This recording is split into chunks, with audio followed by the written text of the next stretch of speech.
welcome to the new Chemist. We're glad you're listening. Feel free to download this podcast on Spotify, Google Podcasts, and Apple Podcasts. Here on the new Chemist, we discuss chemistry, which simply put is the science of change, as well as the other sciences, careers, community research, and COVID 19. We're happy you're tuning in. My guest today is Dr. Michael Evans. Thanks for joining me today. It is so good to hear from you. Just briefly, I'll inform my audience about you. Dr. Michael Evans graduated from the University of Kentucky in 2008 with a Bachelor of Science in Chemistry and a minor in Mathematics. He then enrolled in graduate school at the University of Illinois Urbana-Champaign, where he obtained a PhD in chemistry under the direction of Professor Jeffrey Moore in 2013. His thesis work concerned the implementation and studies of early flipped classroom models of organic chemistry instruction, as well as the development of web-based educational technologies for the teaching of organic and bioorganic chemistry. In 2013, Dr. Evans joined the faculty in the School of Chemistry and Biochemistry at the Georgia Institute of Technology as an academic professional and first-year chemistry laboratory coordinator.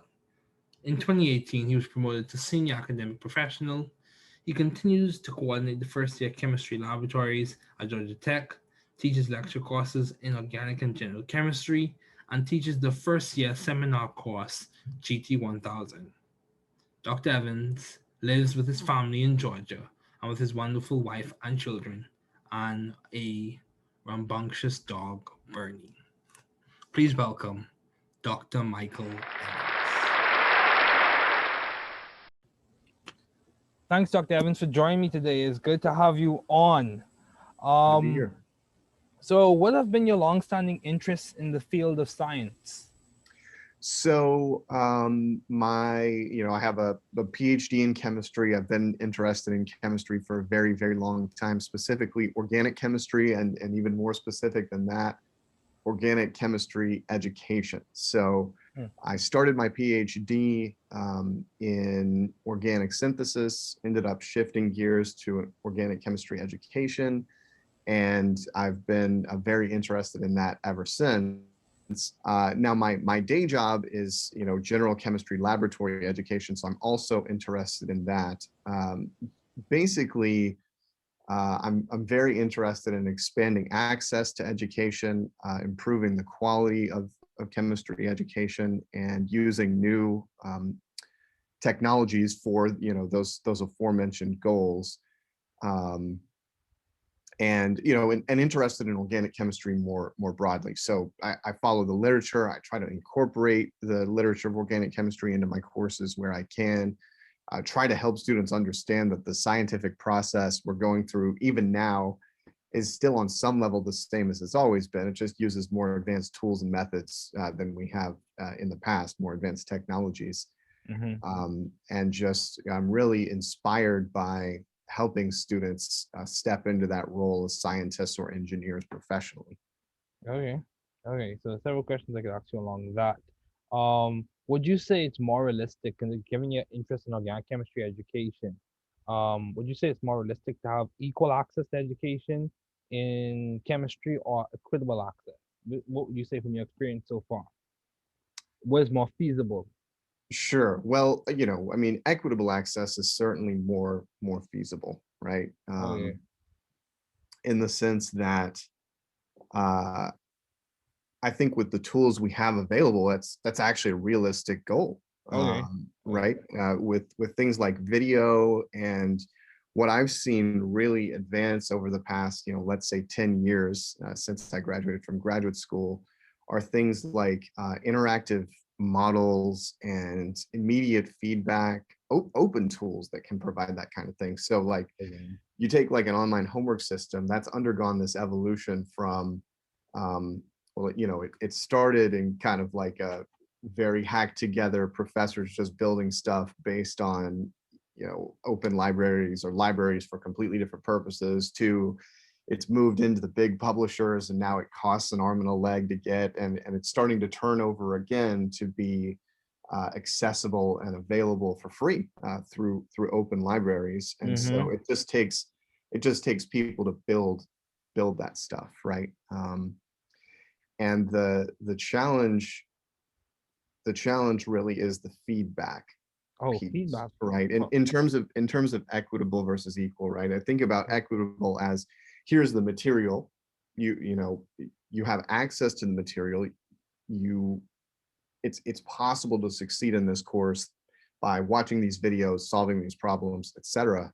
But if you get stuck, right, if a student gets stuck in a place because of their background or the time they have available, or whatever, that's where this equitable equal distinction comes in, where it mhm, really takes a push from a professor to get them up to the next level, right? It mhm. takes a one-on-one with a person, which is very hard to achieve um, in practice right now. I mean, it's crazy though with COVID, right? Because I think COVID has shown the potential for truly like insanely broad education. I mean, a story that pops into my head is there's this, you know, it's kind of on my level in terms of like taking my own education to the next level. There's Okay. this heterocycles course that this professor at Scripps teaches, and it's mainly for industrial, like pharmaceutical chemists. Mhm. Phil Barron teaches it, and he had put the lectures on iTunes U and his books, you know, available for $10. Very accessible course even pre-COVID. Okay. But since COVID, he's actually moved the lectures onto Zoom and basically said, if you want the link, send me an email. I'll give you the link. So the next time he runs the course, I'm actually going to be able to join in on Zoom and participate in the chat and actually like be actively engaged and involved in the course. So Wow. seeing stuff like that and seeing a guy like Phil Barron, who's world famous, right? Step up and provide that level of accessibility to his course materials Mhm. is inspiring, you know? Yeah, yeah, yeah, yeah. That's very good.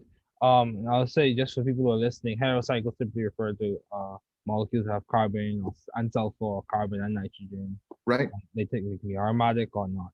right, Like thiophene and pyrazoles and all this other good stuff. right. Yeah. So, in terms of organic chemistry education, when most people approach organic chemistry, I would say that, and I say this carefully, there's almost a stigma because, Totally, totally. yeah, because people have heard horror stories or bad stories about organic chemistry. So, how do you, how are you changing the dynamic, or how do you approach that Yeah, dynamic? sure. There's so much negative precedent Right. So before you even start to engage the students. so three things kind of come to my mind. The first and most general thing is probably trying to connect the subject to prior knowledge as much as I can. So things that students have already done, already seen, and trying to show them early on in the process, you know, right out of the gate from Organic One. You've seen this before, right? So like I do this with stereochemistry a lot.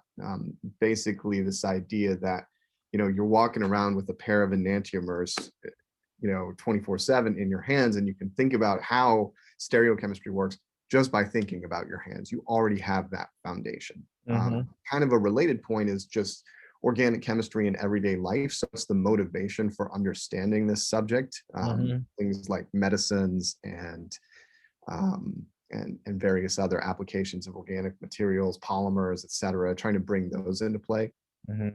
And then from a kind of like curriculum design point of view, I try to really expose students to this idea of pattern recognition as early as I Mm-hmm. can, right? That Mm-hmm. like there's a stigma because that stigma is driven by people not approaching the subject in the right way, right? Approaching it kind of from a memorization driven or just like a brute force driven approach, and not seeing and applying the patterns. And actually when you apply the patterns, it's a relatively small number of uh, options available in a given problem, right? Like the number of ways to think about it, the number of possibilities is actually relatively small. And then you're weighing possibilities in kind of a systematic way. Um, I nerd out on it, but I liken it to a chess game where, Oh, you yeah. know, when you're working through a mechanism, you have multiple options as far as what this pair of molecules can do. And you're weighing like, what's the best course of action, right? In the same way you would weigh the best move in a given position. and you're trying to get from the reactant's position to the product's position, Mm-hmm. and reason through that logically. So yeah, so those are the three big things that I kind of try to do to push through that stigma. Prior knowledge, you've done this before. What does it look like in everyday life? And then it's pattern recognition, and the number of patterns is relatively small. And like, let's get those out in the open, very clear. Let's assess along those dimensions. So, um, you know, and that's a struggle because students won't have seen it before, right? They won't have explicitly seen the patterns. You can't go out there and Google a lot of these patterns in structure and reactivity. They're just not out there. They're not in textbooks, they're not in commonly in lecture materials, things like this. Um, but they're the underlying kind of like the iceberg under the water, the part of the iceberg that's underwater type thing. Okay. Uh, and so, and the assessment aspect of it ensures that there's some accountability there, right? I don't just say use these patterns, but like, let me give you credit for and like reward you for using these general patterns and recognizing similarities between different situations. Okay. Yeah. Does that make sense? Yeah. Yeah. I'm understanding what you're saying. So in some ways, like you said, just to in summarize what you said, you would say there's an underlying logic behind organic chemistry that Definitely. if you tap into it, you can really master the material in undergraduate years. Definitely. Yeah. So so like you said, how do you primarily focus on the bigger picture? So how do you Yeah. maintain view of the bigger picture in your career and in your life in general?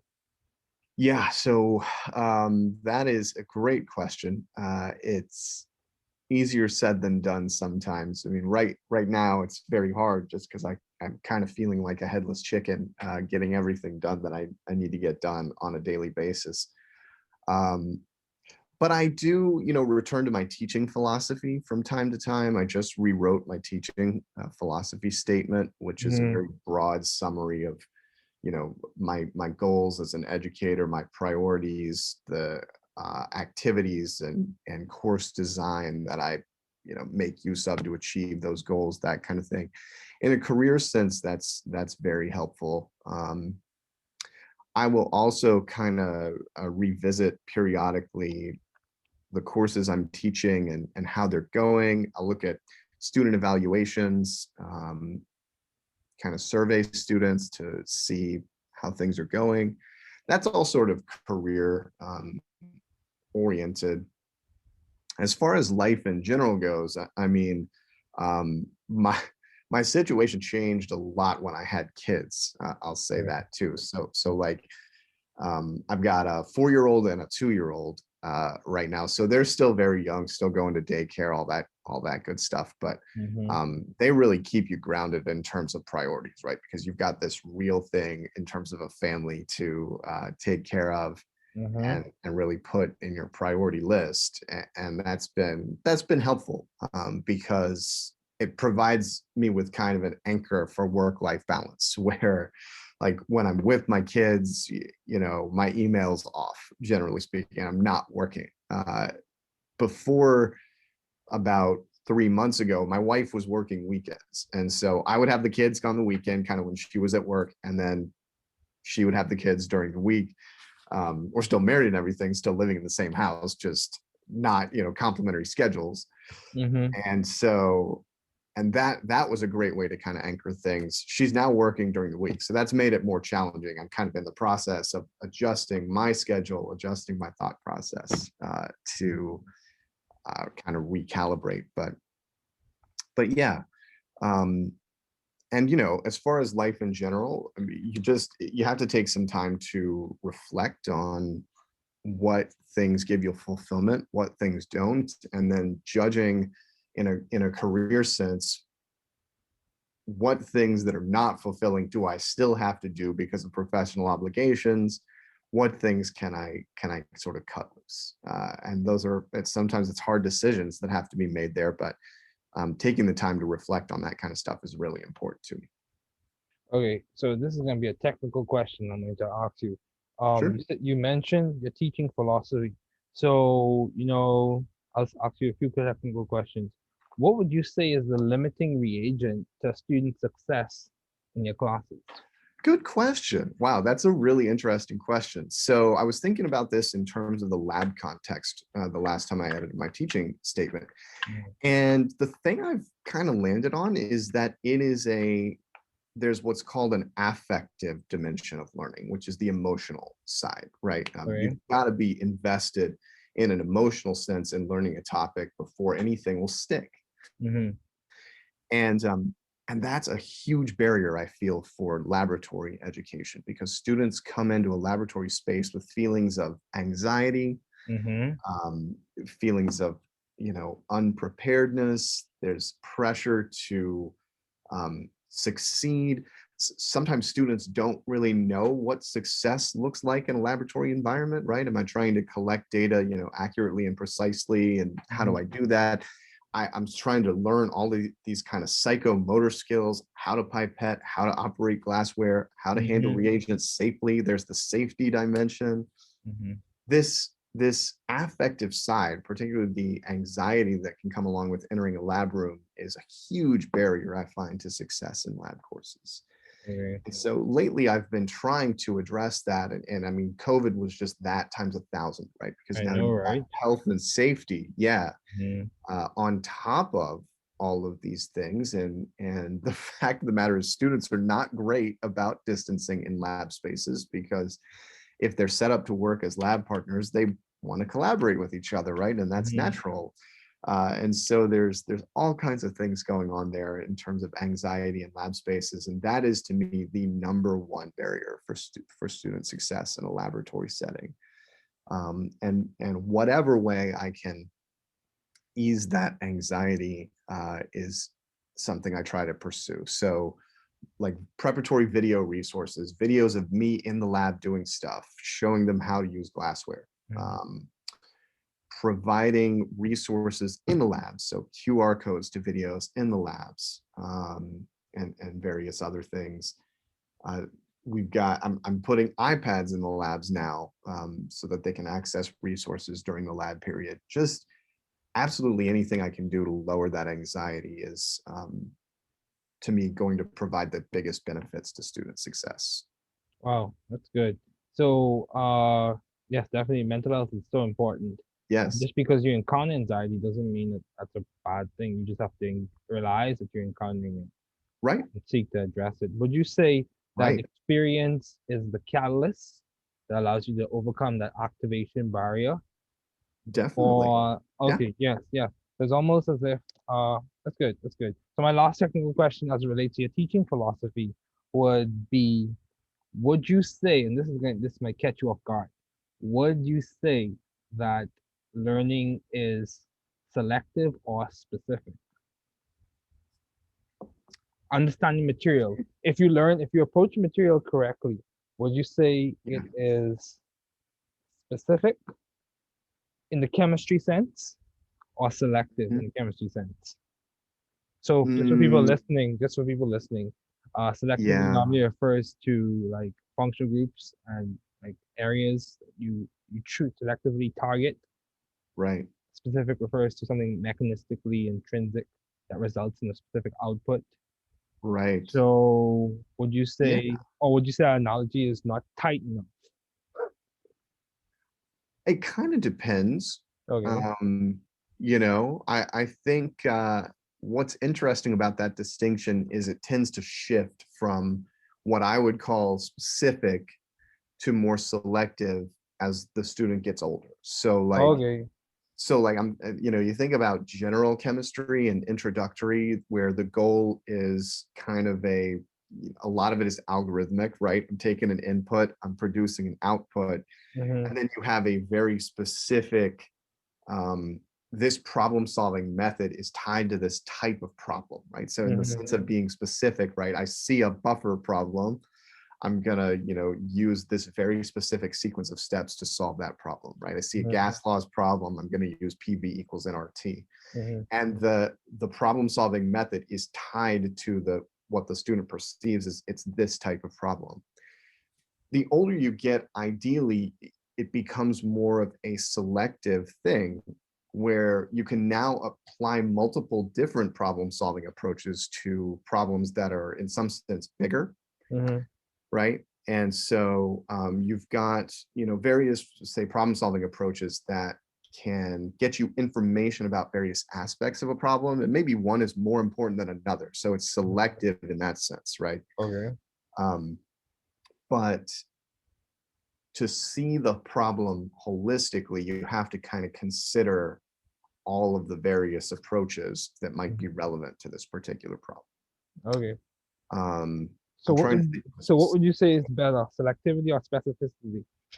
Well, and the thing is, you need both, right? Because if you're taking a big problem and you're breaking it down into smaller chunks, you've got to be able to confidently latch onto that smaller chunk in the same way a specific reaction, goes the way it goes 100% of the time, right? Like if I'm setting up a reaction, for example, and I need to know, what mass of a reagent to use, I need to be able to like nail that calculation 100% of the time, right? I need to be like specific on that problem solving approach.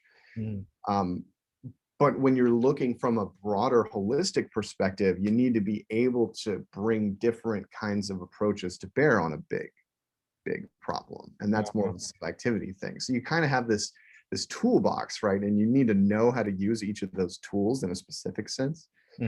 But you also need to be aware of the idea that you may need to pull out multiple tools for a relatively big problem and use them in, various proportions, various ways. Does that make sense? Yeah, it makes sense. You need versatility. That's in essence what you said. So how have you been adaptive and creative in the field of science? So, in terms of adaptive, COVID comes to mind. As something where we really had to change our approach. I love using educational technologies in courses. I love using technologies that are not necessarily considered educational. So like way back when COVID started last summer, it feels like an eternity ago, I started using Discord for my organic course, which is it started in kind of the video gaming world. It's a messaging, voice chat, text chat, kind of community building for video gamers tool. And I thought, well, if it can build community for video gamers, maybe it can build community in organic course. And I wanted something that was more kind of instantaneous than like course forums, Piazza and those kinds of things that are a little bit slower. So I brought it in and it was a great experience.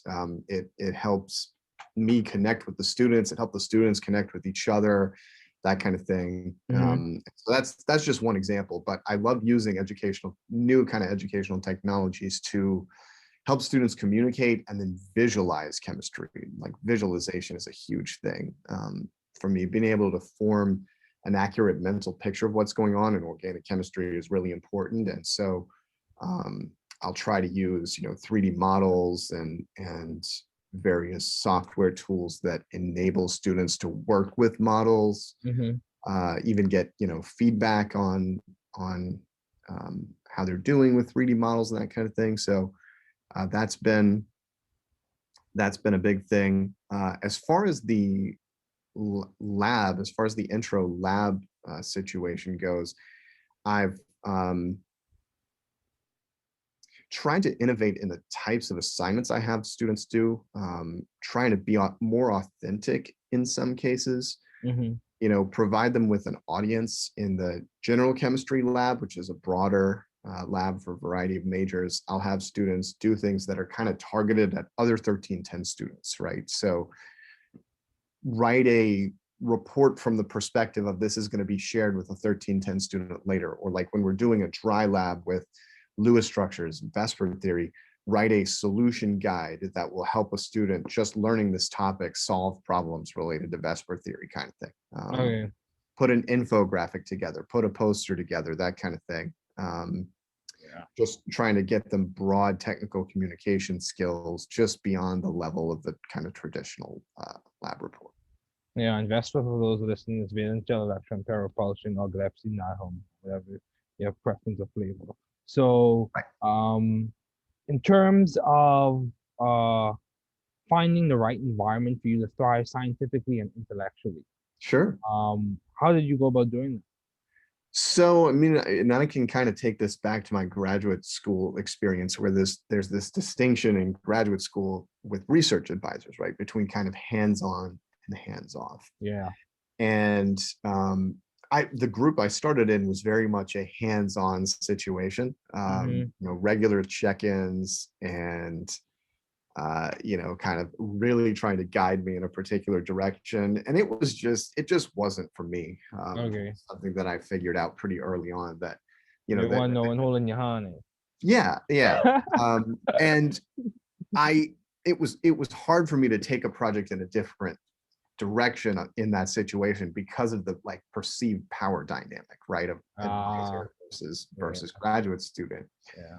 My second advisor was very much hands off, and the projects I had almost complete freedom to take them in any direction I wanted to. So, a lot of our meetings were lunch meetings where we would sit down, catch up, and he would basically say, "What are you thinking?" I'd throw out an idea, and he'd say, "Go for it." And then we just, we just kind of go from there.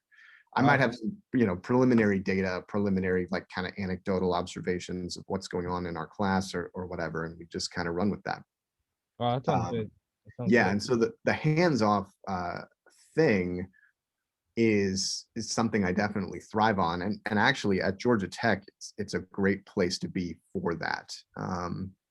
Well, sort of, right? I mean, it's a bit of a double-edged sword. So I figure out that's what I like, and Georgia Tech does that in some ways very well, and in some ways not, right? So Okay, as that's far as fair. like, yeah, as far as like how I teach my classes, and what kinds of assignments I give, the schedule of topics, a lot of freedom within classes to kind of do whatever I want that I feel is effective for instruction.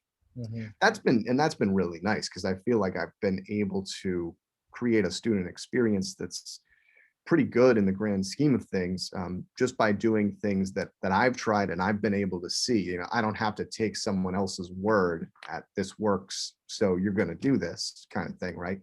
Mhm. And sometimes I'll just ignore advice, right? So to like give That's you an fair. example, a COVID related example, how to administer exams, right? Should I use a proctoring service? Should I, make them, completely locked down? How should I do this? Based on my prior experience, my instinct was to make them as open as possible and just make the exams more challenging or just different in a way that requires students to really draw on their knowledge. Mhm. And the internet's not going to help you, kind of thing. And I was able to go in that direction, and it was pretty successful in the grand scheme of things. Even though kind of the message from on high was this proctoring service is here, you can use it. There was a bit of a push from administration to go in that direction. In other ways, school's more handholdy. It's more hierarchical than where I went to graduate school at Illinois. It's more centralized. Okay. So you'll get kind of messages from on high, and in like committee work and things like that, it's harder to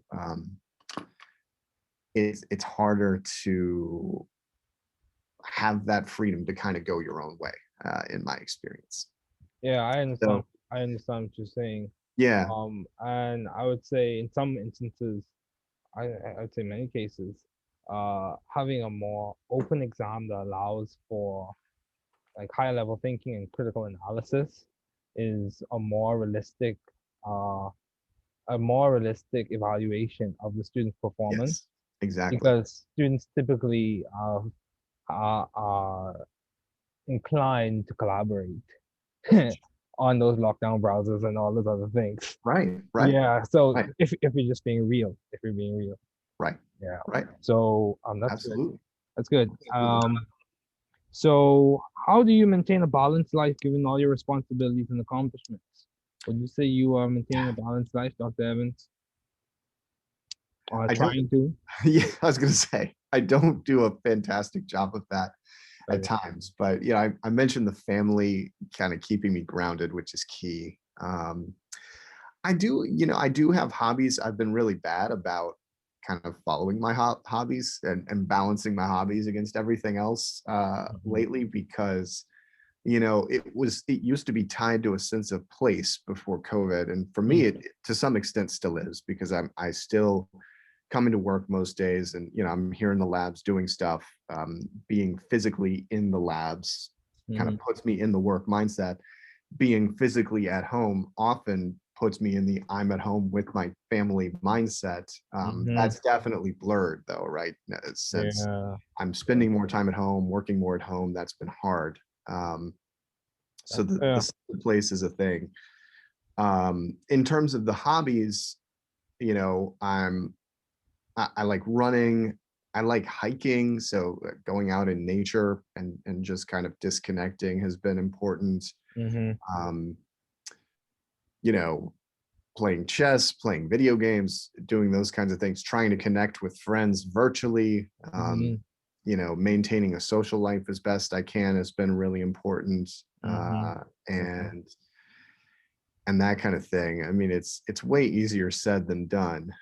And the thing is, and eventually you have to start saying no, right? And like, so this is good advice for anyone who's younger, where you may feel like my schedule's kind of empty, right? Or like you get to the end of the semester and it's like, what do I do now? What do I do like over break to maintain fulfillment or whatever?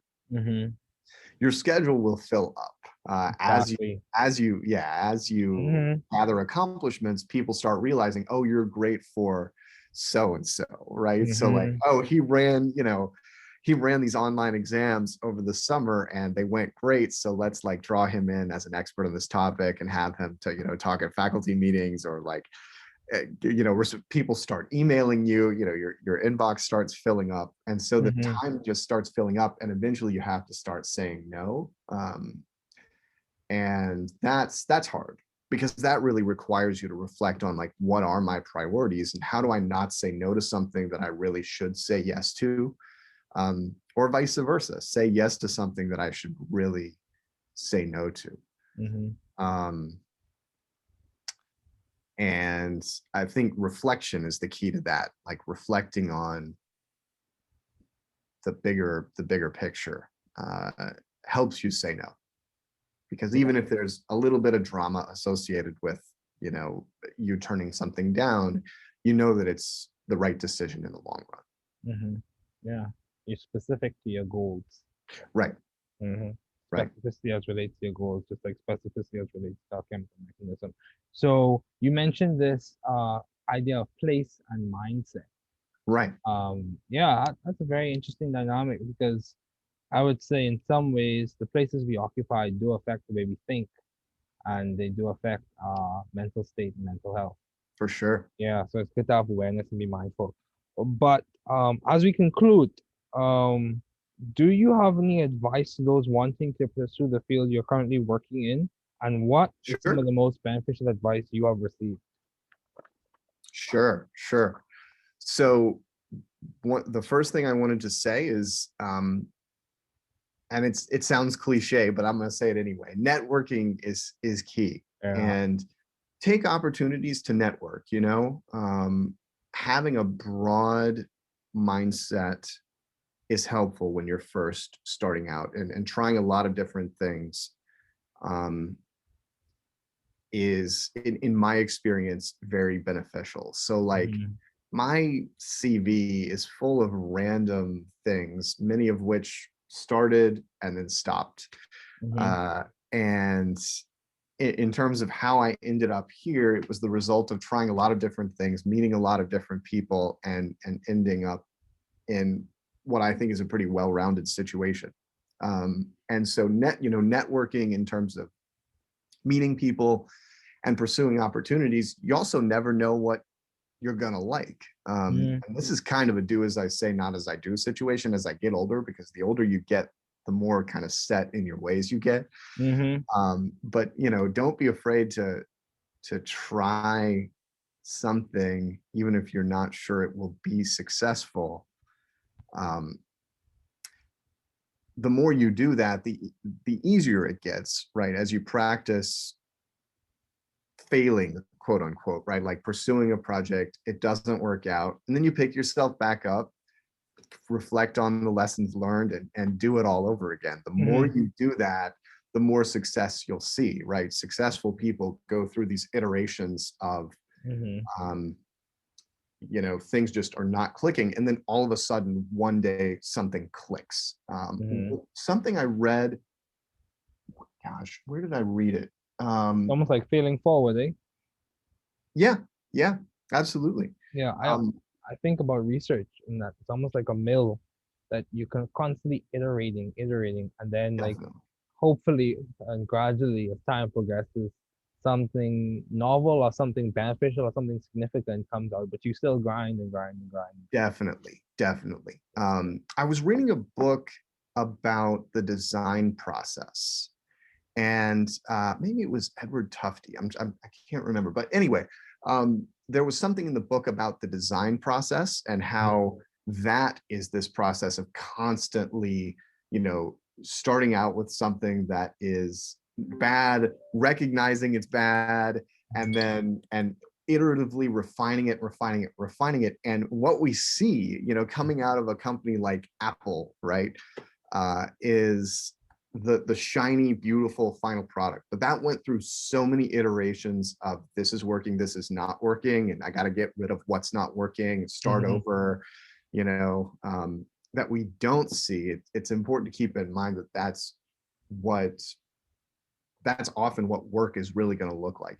There are going to be a lot of days where you're going to produce a lot of crap. Exactly. But on the days where you really hit it, and that was my experience in research as well, you know, I'd spend days, weeks, you know, in some cases months just producing crap, and then all of a sudden you latch onto an idea, and it often flows from that. It flows from the bad stuff. As my research advisor told me, it has to get worse before it gets better. That's perspective. That's definitely perspective. Yeah, which was good advice. I mean, we were making some pretty radical changes to the way organic chemistry was taught at Illinois. And he said it has to get worse before it gets better. We have to see what's working, what's not working, and kind of iteratively improve it. So I have several things I could say on that note. In terms of iterations, you even look at the Apple products. Yes, we had Apple with 10x or X. I'm gonna try and keep up with it. But the first iPhone was in itself an iteration of the last one. So even when you have iterations that are not completely desirable, there's still something that can be beneficial from them. That's one. Absolutely. And two, you made the statement things have to get worse before they get better.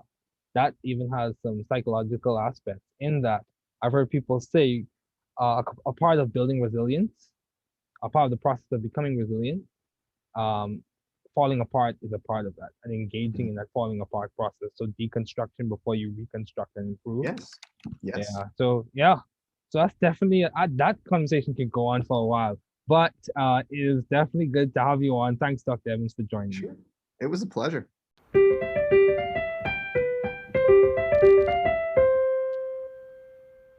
Thanks for listening.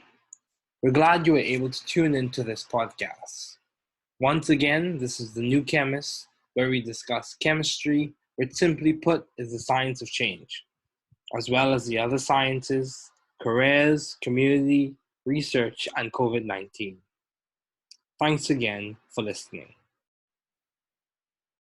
Note, the views on this podcast represent those of my guests and I.